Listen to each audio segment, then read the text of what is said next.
শৃঙ্খলা বিভাগ, তারপর খাদ্য সাংবাদিক, তারপর আমাদের প্রার্থী, তারপরে আমাদের নেতা, তারপর আমরা সবাই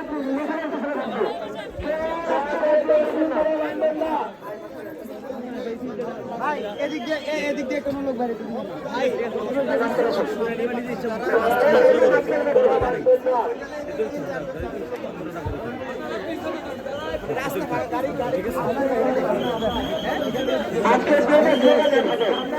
আমাদের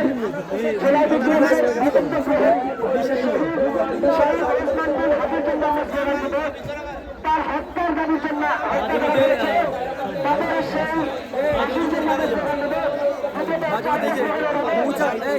কিছু পাইলে দাঁড়াই এবার ভাই কি অবস্থা? কেমন